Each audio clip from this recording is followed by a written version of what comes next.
Hello friends, ladies and gentlemen, welcome to the Raymond Nicolet Trust Podcast. My name is Gavrilo Nikolic, and every month I bring you inspiring conversations about the future of education, science and philanthropy from world top academics, scientists, Nobel Prize winners and philanthropists.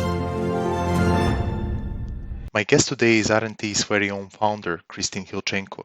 Christine is a research associate in structural biology at Cambridge University's School of Clinical Medicine, and for the past 18 years she has been working on developing cures for blood cancers. In the very first episode of RNT podcast, Christine and I have discussed COVID crisis, life sciences and medicines, philanthropy and why the former is important, why education matters and how the future of education will look like. If you are curious to learn why RNT came about and how you can support RNT and engage further with Christine, you need to listen to this episode. In just a moment, the one and only Christine Hilcenko.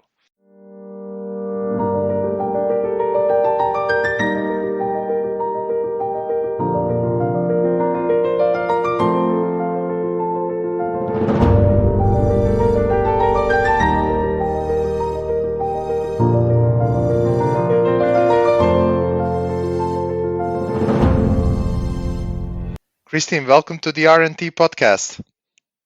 Thank you, Gavrilo. Thank you for inviting me. I'm very happy to be part of this great adventure.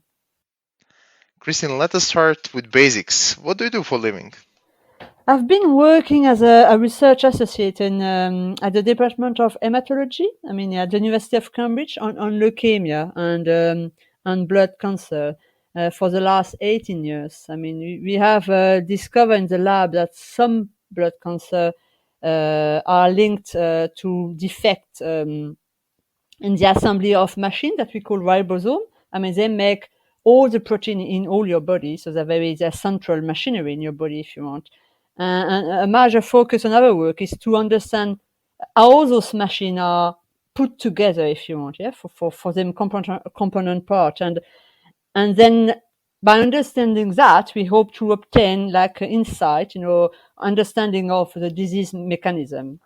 So your end goal is actually to provide the medicine for leukemia, if I understand that correctly. Exactly. And just in terms of the progress, bearing in mind that you have been dealing with these type of blood cancers for the last 18 years, do you see progress? Until when can we expect to see some first results in the clinical work you're currently doing? Oh, very soon. I think, obviously we at the moment we're screening, as you say, all the medicine, if you want, all the small molecule. And then obviously you have different stage, you have to obviously to test it in the lab, and then they have to test if they are toxic, they are soluble, etc. And then they go, obviously you have to test it in animals model and then in human, etc. But I think in 5 years time, we should have something available for people, which is great. Really great. Would you see that COVID pandemic has actually accelerated the process, bearing in mind that we now had a COVID vaccine in less than a year compared to the, let's say, previous period when it took between 15 and 25 years to launch a new vaccine on the market? Yeah, but you see, the difference, now with COVID-19 is it affected everybody. You know what I mean? It affected most of the country in the world, and that's the difference with other diseases where obviously just one country in Africa, I don't know, was affected. Then obviously now you had a really central effort. All the research center were working at that, because if you think about it, doing a vaccine is not so complicated. We know how to do it. We know the mechanism, but just because now this time everybody, all the scientists in the world were on it, and that's why we've got it has been so quick. That's the only difference. Which is a bit sad, if you think about it.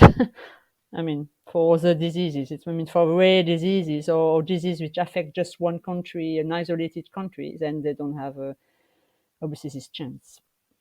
Yeah, fortunately, it seems the different issues come at a different stage on the health policy agenda, and then the governments deal with the more urgent ones, which we see even nowadays. So now COVID is the only item on the health policy agenda. Exactly. But most health politicians or politicians involved in healthcare affairs are not thinking broadly and are not discussing what is going to happen after COVID-19 pandemic? Are we going to have a new pandemic, which is normal because of the climate change age in which we are currently living? And Yeah. not only because of that, but because of extended period of lockdowns in the entire Europe, we'll probably have a new pandemic of cardiovascular diseases, which we all know is the Yes. biggest killer of people in Europe. Yeah, I completely agree with you, exactly. Because people, were in lockdown. So as you say, obviously they were like, moving less. And I mean, like all the, exactly as you pointed out, obviously, all the like, and the thing as well, like, because everybody was in lockdown and a bit in a bubble, obviously, like usually when you're outside, obviously you are surrounded by virus, or what I mean, like, and then obviously you build in, if you want, your immune system. But because people have been in a bubble, they're a bit fragile, if you want, and then you're going to release now everybody back in nature. So and obviously your immunity is not so strong anymore, so you have to build that again. So I agree with you, like the after COVID, I mean, it's going to be challenging, like, but, yeah. Hopefully we will not get a killer flu or something similar, bearing in mind that I can totally imagine situation once we revert from pandemic to more endemic situation landscape where we are going to live, hopefully, very soon. So I can totally imagine situation which we are going to be more affected by flu than we were in the years before, simply because I don't know for you, but in my close surrounding, I haven't seen anyone having a flu symptoms unless he or she had COVID over the past year and a half, which means that probably once we all get a new flu or a new flu in the new flu season, then we'll probably experience, let's say, more dire symptoms that we normally would in case we would have been exposed to the virus throughout the last 1.5 year. Yeah, it's true. Yeah, we'll see. But I mean, like, flu is like it's been around for for a lot of time, so it's okay. We have built like progressively an immunity against it. You know what I mean? Even if you don't get vaccinated every autumn, I mean, you still fine. So I think that's okay, because obviously it has been around for a long time. So but we'll see. But I mean, I'm a very optimistic person all the time. So as I say, like as you pointed out at the beginning, obviously with COVID, because obviously all, everybody in the world were obviously affected, and all the effort were concentrated on that, and then we succeed. Now, if you put all the effort, I mean, that you can succeed. But I mean, I think the lesson to learn, I mean, and I hope, like, politicians, everybody will learn from that, is like, okay, we don't want to forget all these diseases. And I mean, the example here is like, if we all put, all our effort on something, we can succeed. So why can we not do that for, other more rare disease, or, just disease which affect, certain country, like, I mean, I'm talking about poor country, which don't have maybe the resource to, to invest in that. So Yeah, I fully agree with you. So the top point definitely on any policy agenda should be communication. That is widely missing. yeah, And you can see that, I mean, in every on every daily basis, on every single day, because simply people are actually thinking that vaccine is going to be a silver bullet solution that is going to save us from the ongoing COVID pandemic. But that's actually not true. What is true is that vaccine has only one priority, and that is to actually save you from suffering a more dire type of COVID illness, and yeah, not to, and potentially also to spread the virus, obviously, like in case of yeah. Pfizer BioNTech vaccines. Just while we are on the subject, Christine, because you are involved mostly in blood cancers, but still you are very informed about the entire cancer landscape.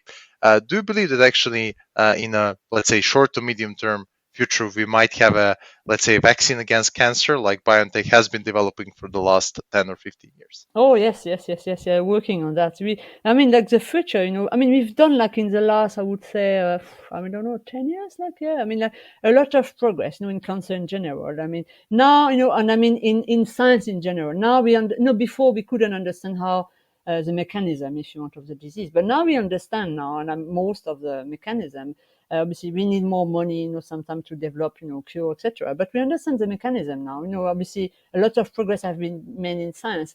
And as well, the very important thing, which has, I think, helped with the development, of knowledge, scientific knowledge, is as well there's been a huge improvement in the sort of in microscope, if you want, in the techniques you would use to look at cell, if you want. Yeah. So before, and then you have like now we like you are able now to see in much more detail, if you want, like the cell in your body. For example, the ribosome I was talking about. In the lab we're talking about ribosome, which is a central machinery in your body. I mean, it's a factory which does all your protein. Before we couldn't really have a very accurate insight into that. Now we can see the detail inside this machinery. So if you have a little something which go wrong, which is the case in diseases, for example, one protein which come out of this out of this using this factory, is not like as it should be, if you want. It's a little part which is damaged, whatever, so you will have disease. But now we can see with a technical, with very well developed now microscope, we can see the tiny detail, and that has made a huge it has played a huge part in all the development, in all the for all the disease and etc. And the understanding of the mechanism, if you want. I mean, that's super important. So I think I'm very optimistic. We have developed like so many like new technique, as I said. So I agree with you. Like, I mean, the future look bright for that. I mean, we even some cancer which are quite still a bit difficult at the moment. Like where we don't have like so much cure. I mean, I'm sure with all the improvement in technology, like I'm talking about looking at cell, then we will get there, which is good. Like, yeah. I fully agree with you. So I'm also optimistic and excited for everything science is going to bring over the next short period of time, hopefully, especially bearing in mind that, let's say, now the focus is on science, especially life science and health. And now we, especially I as a lay person, am actually being able to see what progress science has been making for the last 20 or 30 years that normally lay persons are not aware of. Yes. Mm-hmm. Christian, let us now switch a bit to your personality and your personal achievements. So, can you tell us what are your personal achievements you're currently most proud of? Well, there's two sides. I mean, we talk a little bit about it.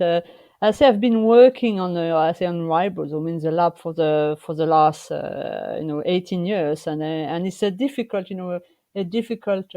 project and a difficult protein. I mean, because there's so many part, if you want, like it's not just one protein. It's plenty of building part, building block, if you want. Yeah. So we've been working on it for 18 years, and now we have really nice results. So we just co-founded a company to develop like cure for certain type of leukemia. So I'm really, I mean, happy that now we can, as you were saying, see we will be able soon to change people's life, and offer a better quality of life. Because in leukemia there's a lot of children. So imagine a child who got leukemia when he's 2, and I mean he will stay at the hospital for 5 years. I mean it's really so sad. I mean, so I'm really happy that we're going to make a difference. And on the same. I mean, it's not scientific, but as well, like on the same parallel thing, like I've also co-founded a UK registered charity, the Raymond Nicolet Trust. I mean, to support education and childhood in Serbia. And again, like the leukemia, we are starting to make a difference in children's life. So that I'm really happy. I mean, about those two things. Before we move on with the story about RNT, I also wanted to deep dive with you in let's say co-founding a company developing cures for leukemia. How it looks like to be engaged in let's say building a company from the ground up, building a startup in the life sciences and health sphere. It's very interesting actually, because I've been always like I mean, in the lab, and obviously I've got obviously scientific background, but now when obviously you have to build up a company, set all the parts, then you are mixing with people from different background, obviously marketing people, like more like an investor, I mean, different, which is really interesting. So you learn a lot of things outside science, which is it's really interesting. I like it a lot. Do you think that's the future? I mean, based on the example of biotech, we can all see that small or relatively small companies are pretty much developing products of tomorrow, and then in cooperation with, let's say, big giants of pharmaceutical sector, bringing those products to the market, they prove successful during clinical trials. Do you think that's the future? Yes, exactly. I think we need, it's like everything, it's like for, I think for everything you need, for example, in our lab is good. And I think that's why it's working so well. Our research is working so well because we've got people from different backgrounds, each time, you cannot, even if you got a huge, knowledge or whatever. I mean, you cannot, you need people from different backgrounds because they give their opinion. You need to share, you need to confront ideas, so everybody will bring their expertise and share the expertise, and then you bring your expertise, and everybody, and it is how you progress, like you don't want to just stay comfortable in your, in your own seat and just with your little limited knowledge, and then you want to share. This is what we do in science as well. You have to confront ideas and share and exchange, and then it's how you progress, like, and go quicker as well. Exactly, and you need Yeah, to remain agile, not only in science but also in everyday life, because you always need to adjust, and exactly. especially in case of science. I mean, I'm not a scientist myself, but I can only imagine that every day in lab you're probably considering smashing the Microsoft after not being able to perform the same type of experiment for the few times in a row, Yeah, or not few times, few hundred times in a yeah, row. And I think yeah, that's important message, that being agile is something that you can do much easier in a smaller group, but that is something I think bigger companies and let's say sectors that are dominated by big companies are now realizing that the future is actually in small startups, a small group of intelligent people developing the product, and then the role of big companies will be more to help them bring those products on the market. exactly. Yeah, yeah. And then, and like you touch that as well. You need as well to be able to evolve. And you say that as well. Everybody, every sector, not only science, I mean, scientists. Like you need to be. I mean, because there's so much change at the, I know nowadays, like, in every sector, you need to be able to be smart, you know what I mean, to evolve around the situation. I mean, it is how, if you look, I mean, how animals, like obviously the smart ones, they're still there, they have evolved, they adapt to the situation. The other ones, they haven't, they obviously they extinct now. I mean, so, you have to do the same. We have to be smart and adapt to the situation, not the other way around, not to try to impose our thing, on the world, but it has to be the other way around. We have to adapt to the situation because, or else we're not going to win. Exactly, and while doing that, you always need to keep your focus on. You always need to keep in mind your goal, like the goal of this podcast, which is actually to bring to people listening this inspiring conversation about the future of education and philanthropy from the world top academics, scientists, Nobel Prize winners, and philanthropists like you are, Christine. Um, Let us move forward with our conversation. Can you tell us more about your future goals? What are your future goals?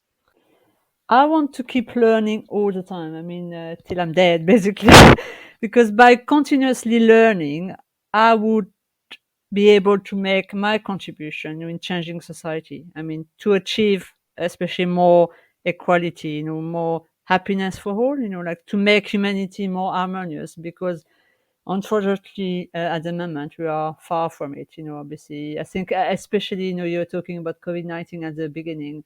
I think, when you've got crisis like that, usually richer people get richer, and then the poor people were already in distress before the crisis will get even more in distress. So there's still a lot of work to do, in my opinion. And and the same for for the Raymond Nicolet Trust. It's the start of a long adventure. There's still many many things to do, but it's prospering now, so that's good. But you keep, and you were talking about it at the beginning.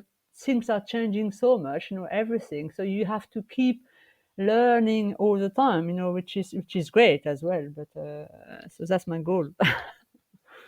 Exactly, just like Albert Einstein said. So the moment you stop learning is the day that you die. I'm not sure if I paraphrase that correctly, but Oh, yes. you know the message.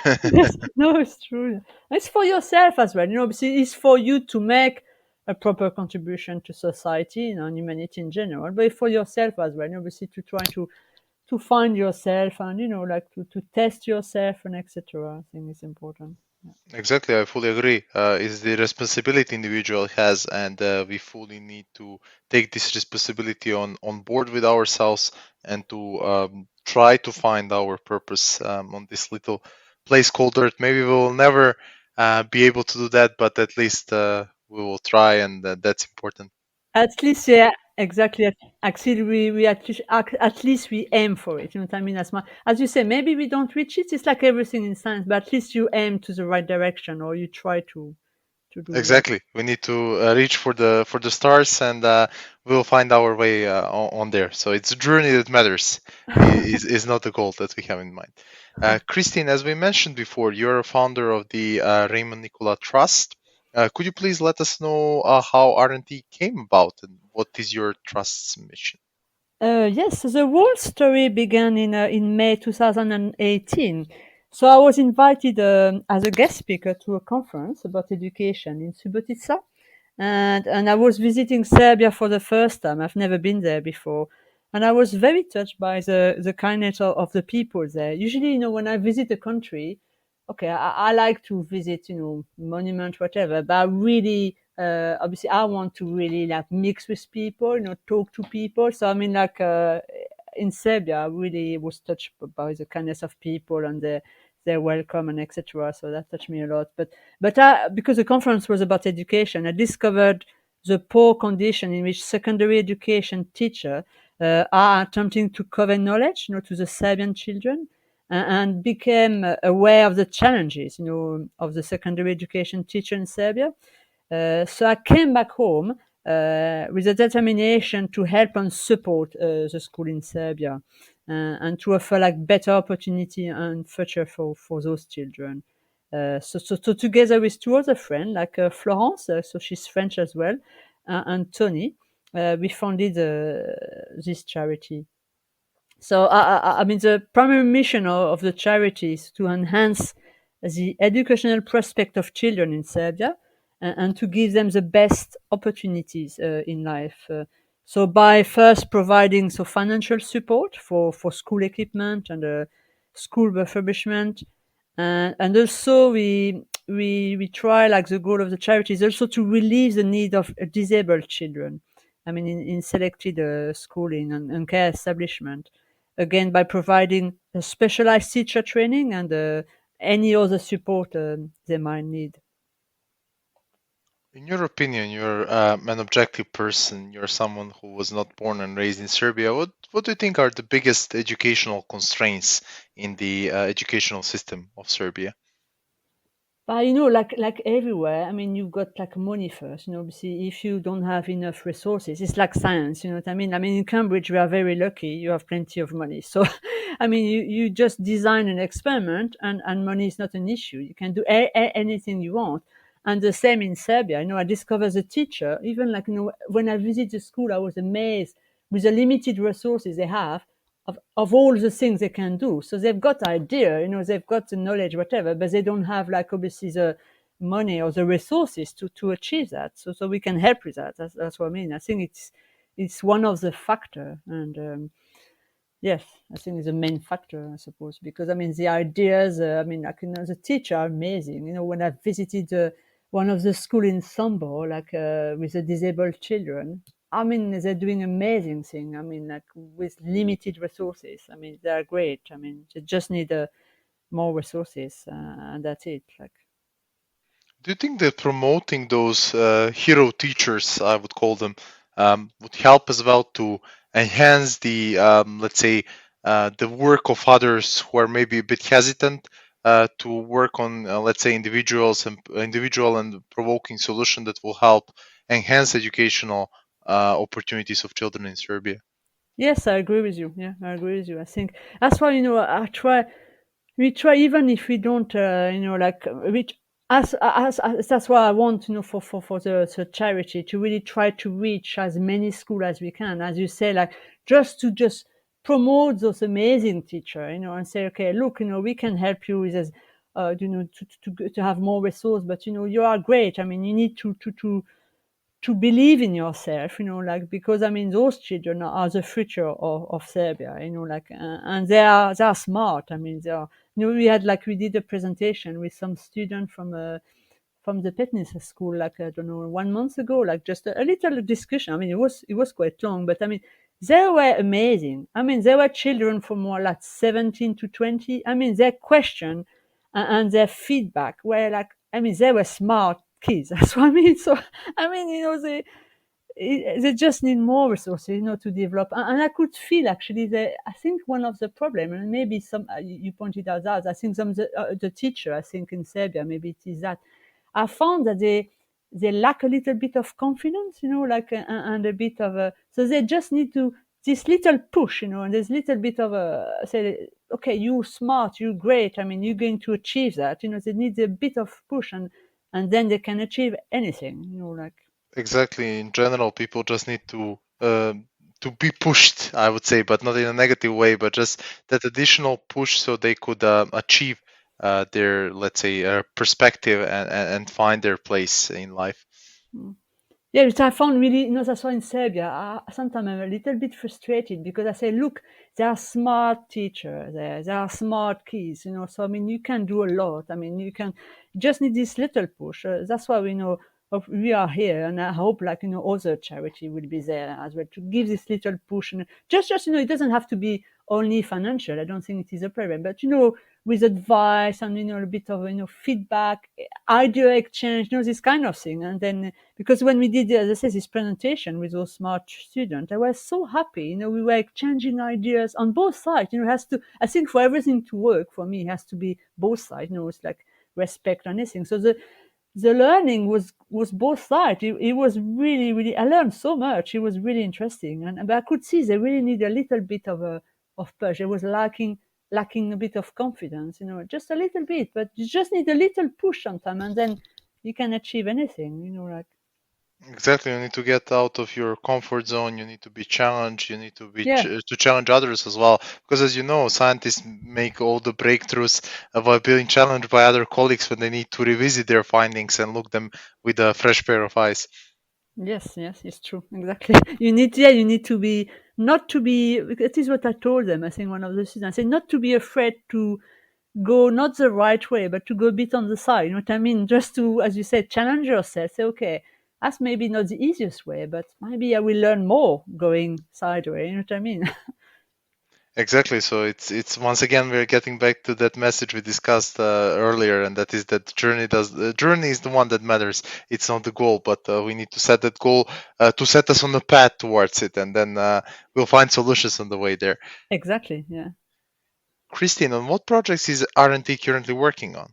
So we started obviously because the scientist who invited me at this conference was from Sambo. So we started all the project in Sambo. So our current project in Serbia, we have like two center in Sambo, which one is a disabled with an establishment with disabled children, and one with a care institution.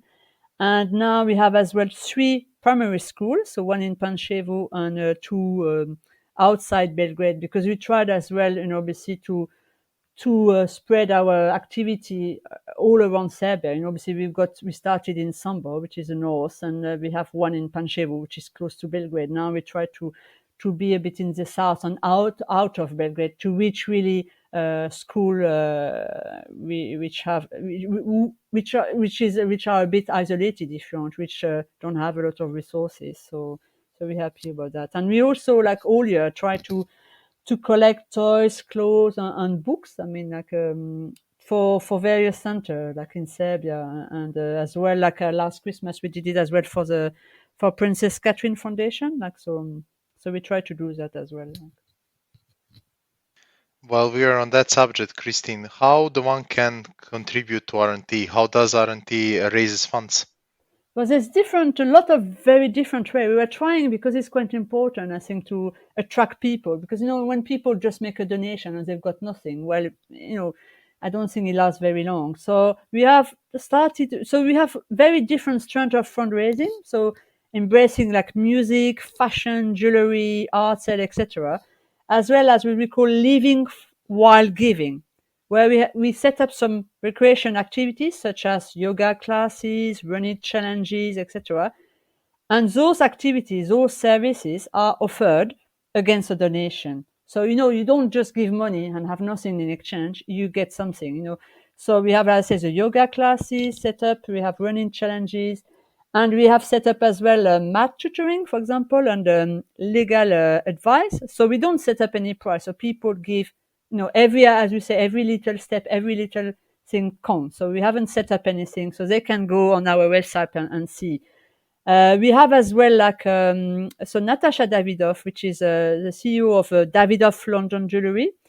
She's a lovely. I mean, you have to interview her. She's an inspiring lady, lovely, lovely lady, and she's generously giving 10%, which is a lot, of any sale in the whole range offered in her collection to the charity. So that's another way. And as well, like we had like a very again a very generous another generous lady like Sanya Ristich gave like 100 painting 2 years ago from contemporary Serbian artists, and again they can be exchanged again a donation. So you can get a really lovely painting and contribute to the church and contribute to our action. So they can be viewed on our website as well. And every year as well, we try to launch a more general crowdfunding campaign, again with a lot of services. So every member of the charity, again, because they have different backgrounds. So we've got marketing specialists, like we've got lawyers and a lot of scientists and academics, but they offer the service against a donation as well. So that's great. I think that's as better because again it's going both direction. I was talking about the both direction thing again. You give money but you get something back, which is important. I'm really glad that you mentioned the sourcing platform where the one can also support their RNT.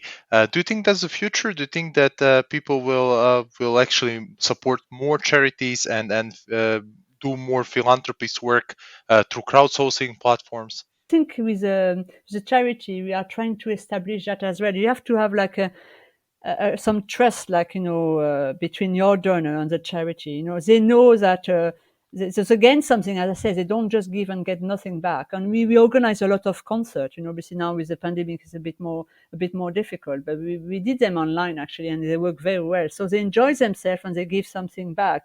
But as well, they know that some charity, obviously you need still to run when you are a very big charity. Obviously you have like some running costs if you want running, but I was very clear from the beginnings. I didn't want any. I want 100% of the money to go to the children. I will feel very uncomfortable, if just to run the charity, we take a few percentage of this money just to run the charity. So it was clear from the beginning, and our donor knows that 100% of what they give, it goes to the children. Like there's no, so that's important. If you establish this trust, between the donor and the charities, and they give again and they will give more. And they know they contribute obviously to make, to help those children, and so it's important. Before we move forward, I would like to emphasize at this stage of our conversation that all the links will be put in the show notes so people can click on the link and then support RNT, whether through crowdsourcing platform or by getting in touch with you and then being able to provide also some kind of their let's say products they're offering, either paintings or something else, to the fund, obviously, as a part of their philanthropist activity. So, moving forward, what are R&T's future plans? So we have a lot of future plans. We try to, as I say, it's like the fundraising, and so we try to really find different ways. And so as I was saying, we have managed to gather like a team of people. Devoted volunteers with different backgrounds, which is important. But they all pursue the same aim of sharing the gift of education. But we are still looking, for various ways of making a difference, not just obviously financial, which is important, financial way. But so in addition to the financial and material support, we have set up, and actually we have done that for a few years now. It's not new. A page on our website which is called e-learning.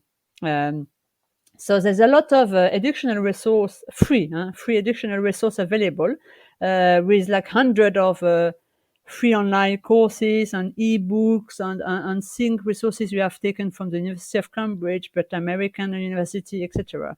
And they can obviously, they are aimed at students, but as well teacher and anyone who want to gain knowledge. We try as well to offer like specialized teacher training in form of a seminar and workshop. So before the pandemic, we actually we've done it twice. Actually, we've got one of the member of the charity, Zoran, is Serbian. He's from Sambo. He has been to school where they have disabled children, and he has helped them, like how to how do you say that, to modify or like accommodate all the teaching, and it has been very useful. So it's good. Um, we trying to recently to set up a mentoring program, because as I was saying in the charity, we have a lot of professional from different backgrounds, so we can offer a lot of things. I mean, like there's some a lot of academics, but there's marketing people, banker, a lot of people. So we can obviously share, skill, our expertise, experience. Like, so we try to set up a mentoring program, and we are currently, because as you know, I mean, it's not an easy thing to do. It requires a lot of structure and resources. But we are running a pilot program with a Petnisa school. I mean, as I was mentioning before, and if it should run well, then we can extend it and see what we can do. So I mean, at the moment, it will be more in the form of a workshop, like and webinars, this kind of thing, like. Which is great. I think they were. I mean, there's a student, when we talked to them, they were very, very enthusiastic about it. And we had this presentation just to try to get that feedback, because we don't want, I mean, mentoring, you have to be careful. We don't want to impose our view. Obviously, we want to deliver something they need. Not something they don't need. So I mean, they gave us a really good feedback, what they really want, and what was missing, if you want. So that's great. You mentioned e-learning, you mentioned mentorship. Looking forward beyond COVID pandemic, how do you think e-learning and mentorship will impact the future of education? I mean, like, imagine. I mean, I think COVID, the pandemic has proved like that you can adapt. I mean, you can adapt. You can, let's say, reach a lot of things, with the internet, etc., like resources and etc. Anyway, for example, it was quite nice. For example, our concert. We used to do like the concert, real concert, but obviously we used to do them, I don't know, in London or in Cambridge, but only the people which were close to London and Cambridge could access that, if you want, which is not fair. But now, because we're doing it like through YouTube, like everybody in the world could actually watch that, which was really great. You could share that, so you could share with everybody. People from Serbia were there, people from Canada. It was great. So the same with education. You shouldn't be, everything should be accessible. Like I really stress that. Education should be free and should be accessible to anybody. So I think e-learning is more and more important. Like I mean, you can do the same. And now, I mean, I think the support, with all the software, all the thing is so great now. You can really like learn a lot, and I think it is the future. And mentoring is the same. I mean, actually, you can again like reach to people which are from everywhere, which is great, from different background. I mean, it's great. Like, I like it. It's promising, and I think it will give a lot of things to people. I fully agree with you. I think the future is hybrid, as they tend to say in the English speaking regions. In general, I think all the events, everything, all educational opportunities going forward will probably be available in both online segment, but also in let's say real life, meaning that you will be able also to go to university, but if you cannot go, you can follow the lecture online, for example, or the lecture will be taped and then you'll be able to Yeah, watch the lecture again in the future, yeah. which I think is great because it is really opening up opportunities. Exactly, yeah, and then as you mentioned, exactly the point is like, if you don't have like if you cannot physically go somewhere, and I mean go to the university or go, for example, to a concert, because of different reasons, because of money, because it's too expensive to go there, or because because you got a disability or something, then you are still it's still there. You are still offers the opportunity to gain knowledge or to entertain yourself, to see a concert. Is available for everybody, which is great. During like pandemic is great. For example, a lot of opera or stuff like that, they were streaming online, which is great. You know what I mean? And for nothing, for or else you would have, the tickets normally are very expensive. But now, I mean, during this pandemic, which is one of the things, a good thing, is everything was accessible, or I mean, or at a reduced price, if you want, more accessible than normal, which is, I think, is great. Exactly, and there will be no getting back from this. We're too used to Yeah, having everything. Let's say we're now living in instant culture, and we're getting used to having access to everything immediately. So I think it's something that is going to stay with yeah. us at least for a long period of time. But let's see, Christine, why do you think education is important? Well, but you can see, especially nowadays, with everything which happened, like I mean, children are the future of any country, and I mean, they should have the same opportunity in life and the same access. I was talking, I mean, just now about access to education. Everybody should have any access.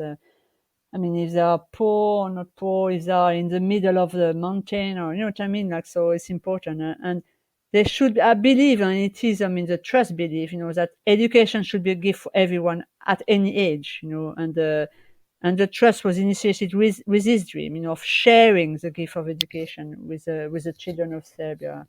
And an educated child is an asset for his family. I mean, not only for his family, but for his country and the humanity. You know what I mean? In whole. So, I mean, we have all to focus on education. I mean, that's the main thing. I mean, The other side of one's mission is not only education, but also to help others and philanthropist work. Why it is important, in your opinion, to help others?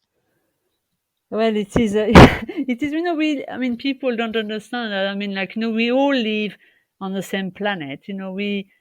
So, as you mentioned before, I can remember at the beginning, obviously when the planet is deprived of something, some resources, then everybody would be affected. I mean, you could see with COVID, so we should share really more effectively all the resources, to and allow everybody to benefit from them, and beginning with children. Children should be our focus for everything. I mean, they're not responsible from our mistake, if you want, in a lot of areas, but usually they suffer the consequences, and they don't have they cannot say anything, or so. So we need to work together, to make this work a fairer place. I mean, not just for a few, I mean, for all. I mean, and for the next generation, for those children. So, or else I know we're talking about like at the beginning about evolving whatever. I mean, if just a few country or few individual, let's say, just take all the resources, whatever, then okay, we last a little bit, but after a while, everybody will be affected. So it's important to help each other and share. Let's say, share all the resources, because at the end, like they are for everybody. And when the resources are not there anymore, they'll nobody can live anymore. Fully agree with you. It is also becoming important. Well, I would not say important. It was always important, but it is becoming more obvious to everyone that we have a responsibility for future generations, especially with the climate movement, youth climate movement, Fridays off from school to protest and demonstrate. I think it really became clear to all of us that children. Now, because of the digital age in which we are living, are really, networked with each other, and they're really looking forward to their future, and they're concerned with their future on one hand, but on the other hand they're hoping that their action will, let's say, have implications and have positive consequences for them. So I think that's the new age in which we are living, that we're trying to realize that we need to be careful what world are we are going to, let's say, leave for our generation, for next generations to come. And Yeah, we want to leave them and give them the best chance, the best starting chances, like, and then they can achieve anything. But you need to give them like some support, like in general, like. Speaking about the support and the spirit of collectivity, do you think that collectiveness raises, or how can collectiveness erase boundaries? Yes, yes, exactly. I mean, it's just going with what we said before, like obviously, I think collectiveness like breaks down the culture and language barriers. I mean, it's you have to broaden your horizons. You have to share. As I said that before. Allow you to share skills. You have to share skill, experience, and you learn. Like from your differences. The difference with other. I mean, like you use those differences to enrich your soul. I mean, it has to work like that, or else it's not. You have to confront. Tably, I mean, you have to confront expertise. You have to confront, experiences. I mean, and it is a way. And unfortunately, you can see which everything which happened, at the moment, like, or else you go, it's not good. I mean, it will help you to fight against, like racism, xenophobia, etc. I mean, we have to work together. That's the main thing. I mean, to make the humanity a fairer place. So, and again, it's like everywhere. I mean, in research, we work as a team. Like you have to be all together, because if you work individually, then you don't progress so far and so quick, and then you have to to learn from the other, and I mean from differences. I mean, it's really important. Like, or else but I know we still have a long way to go. I think, especially sometimes we going backwards. I think, which is sad. Exactly, I fully agree with you. So sometimes we're back to square one. We're back at the fact that people are still having a lot of boundaries in their heads, and they're not willing to open up Yeah. to world. Yeah, it is. It is about like tolerance. Obviously, you see, like obviously, as I say, like nowadays, is like you have really to be ready but it's difficult. I don't say it's an easy process, but you have to be ready to accept different opinion, different point of view, differences, but the problem is has to be mutual. I mean, that's why it usually doesn't work, because obviously one person is tolerant and just accept, but if the other doesn't, then obviously it doesn't work. But at least if one person is doing the process, or is doing the effort, is making the effort, then again you are going the right direction. But it is very, very, it's not an easy process, because you have to question yourself. I say, okay, no, maybe I'm not doing the right thing, or I should push myself a bit more. We talk about that during during the interview. You have to say, okay, maybe I have to challenge myself, go a bit on the side, not use a easy path, like but that's not easy, that's difficult. Exactly, taking the easy path is maybe easy in the beginning, but in the end it will be more difficult because we Exactly. all learn and we all adapt ourselves through pain. Yes, yeah, I agree. Pain of learning, obviously, not pain of going through Yes, something horrible. Christine, any last words? Anything else that you would like to mention in the end as we come to the close?